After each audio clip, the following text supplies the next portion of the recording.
computer's presence, it is possible to put enormous costing problems in. And you can put a problem in whether, when people say we can't afford it, which way to use to save the most money by granting all the Medicare and so forth, or are you going to wait till you get into trouble and spend it on a war? The computer's going to make it very clear time and again that we can't afford anything else but to put everybody immediately on the payroll and update this.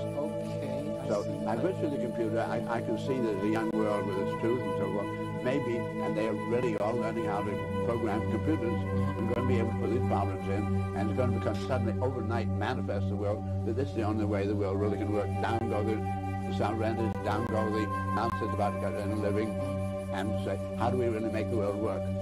I wonder, I would like to just pursue that a little bit more if I may. And even though I saw Dr. Stein, Herbert Stein, who is the economic advisor to the President of the United States, the other day characterized economics as a science of scarcity, which I found very interesting. But I'd like to pursue that. Even economics, the question of economics and the means by which the people are to be related to the productive process, very, very briefly, that if we were to envision a Keynesian model, that the United States primarily relates to a classical economy, modified classical capitalist system, or a Marxian system, which much of the present world relates to in terms of a political or economic ideology, both of those systems assume that the principal component of the productive process is labor, and there is no mechanism built in for relating the owners of, relating the general citizenry as owners of the technological instrumentalities themselves. There is one system that I have become aware of. I'm wondering if you have the system of Louis Kelso, who has proposed a proposal for relating directly the citizenry of the nation as owners of the means of production, so that they have a means of gaining income other than a wage system or other than a government bureaucracy creating projection of a tax system of gaining income in order to pay it out, which tends to reinforce the old governmental structure. It relates. I wonder if we had to reform the old accounting system. That's what I think would happen. Okay. I think now we're going to discover that nobody owns anything. Except perhaps their own identity. Stars, they're very beautiful. Your own identity. We don't really own anything. But we are really part of a very extraordinary regenerative system, and I think it's really that kind of truth that's going to manifest. There would probably be a period at the period of transition where there would be a certain kind of way in which we could talk to the system or the people responsible for the old accounting systems, or the space in which they perceive of their activity in manners that they are going to be able to understand. And I don't know, I have just found that interesting myself. It seems to me to make a certain sense that if we're not going to be able to distribute our productive capability in the old way, it is incumbent upon us who are interested in changing that to have an alternate system that can be presented to those that are responsible for that old way, again keeping in mind that they will be able to go along with it. But and it seems to me that this system does make some sense in that regard, in that period of transition. But I don't know. I would think Kelso is a brilliant man. Yes, well, and I think all these things are part of this educational process we're going through. And nature has gestation rates, and you can't make human babies less than that 9 months. Yes, that's right. And she has a rate at which the biggest take the longest. To make man a success on our planet, get on a cross new threshold, new functioning universe, is a very big undertaking. So there's going to be a lot of kind of talk you and I are having here, and there is all around the world.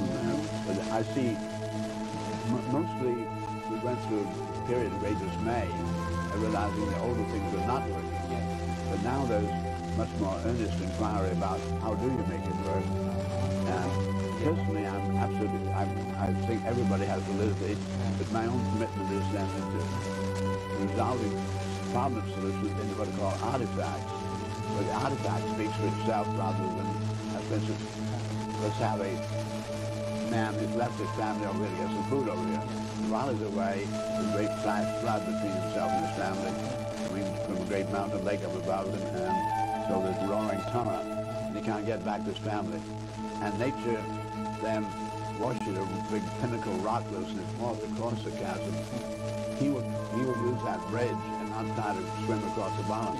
Same way I said, if I've build a bridge. The bridge speaks for itself, and I don't have to have any words to explain the bridge. In other words, my whole commitment is to artifacts that tell man that this is the logical way to carry on, and we'll get on better. Right. I can understand that very clearly. You were speaking before of the. I wonder if we might even be able to speak about the context that we're operating now. We're taping a television program to be carried by a cable television system in New York City, and that cable television system is, or the cable television system that is a national entity, is a television system which is about to be linked. There are islands of cable vision capability around the country. Perhaps 10% of the nation now is able to receive cable, and cable is able to carry an unlimited, virtually unlimited carrying capacity as opposed to the bandwidth limitations of broadcast television. Speaking now in terms of the means by which general citizenry can begin to participate in the consciousness-raising educative process, that the cable vision systems are about to be united through satellite technology into a communication system which all the rest. Because in reality, there is no past and there is no future. There is just now. So you watch this one. And instead of thinking, have I got it really clean, as my mother taught me with an angry voice, that I had to get every little scrap of it, and she got angry at you. Instead, you turn the cleaning movement into a dance.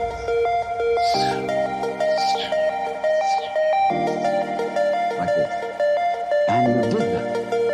And you swing that plate around, and you let the rinsing water go, and put it out in the rack. Crazy. See? Take the next one. You get this rhythm. See? And you're not under compulsion all the time. You know, when I was a little boy and went to school in England, I had to learn the piano. They called it playing the piano. But actually, they said you must play. We had in England compulsory games. They used to post notices on the bulletin board in the school. It said, this afternoon everyone will go for a run. And if you didn't go for a run, and it was found out that you hadn't, you were flogged. So everybody hated going for a run. Because they were under compulsion to play. Everybody must play. Like the whole game of life, they're all involved in the same game. Everybody has got to belong. So we went running. I remember one day I was out on a run, and I was trying to enjoy myself, because I was running on the balls of my feet, dancing along. And a fellow came up behind me, he was running on his heels. He was dropping. And he was going, clump, clump, clump, clump, clump, clump, clump, clump. I said, hey, what's the matter with you? You're running on your heels. And you're jarring your whole body all the way through. Okay, but he stuck to it, and he became the champion long distance runner of the school. But he didn't enjoy it, it was work. And all he enjoyed was the suffering that he endured that made him feel that he had really contributed to the human race, because he suffered so much. He identified his existence and his worth with his suffering. Now, really great runners dance when they run. They don't necessarily follow a straight course. They may weave. And in the same way, if you happen to witness in the year 1970 the World Cup Championship in soccer, you would have seen that the winning team from Brazil played soccer in the most extraordinary way. They played it like basketball. They played it dancing. The way we learn soccer in school when I was a boy was very, very formal and orderly. And we didn't really enjoy it. But these fellows were bouncing balls off their shoulders, off every muscle, and they had astonishing teamwork. But at the same time, were dancing the game, and the sports writer in the London Times said that they danced their way to victory. So the point is, therefore, that that you can do everything you have to do in this spirit. Don't make a distinction between work and play. Regard everything that you're doing as play, and don't imagine for 1 minute that you've got to be serious. Let's take, for example, the rest of the world other than ourselves. Think for a moment, what are vegetables doing? Let's, for example, consider this. What's it all about?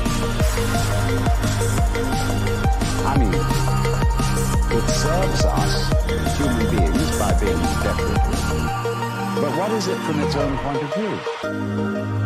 See, because here is this stalk, and all these leaves come out, ka-ching, ka-ching, ka-ching, ka-ching, ka-ching, ka-ching, all that stuff, then whoops, it goes into this. And then it goes into flowers in the end, you see, and they go kitty, kitty, kitty, kitty, kitty, kitty, kitty, all around. But I look at the thing, and it's like a symphony. It's just like Bach doing a fugue, with all the different movements going.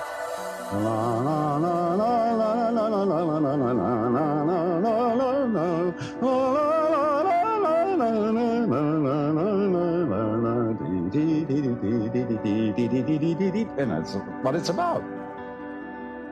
What do you say? It's using up air, it's using up energy, it's really not doing anything except being ornamental. And yet here's the whole vegetable world.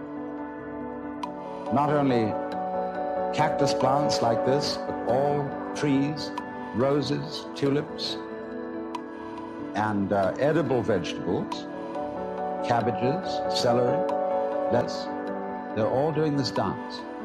And what is it all about? Why do they do it? Well, we say, one must live. It's necessary to survive. You know, you really must go on. It's your duty. It's your duty to your children. But you see, the thing I feel is if you bring up your children that way,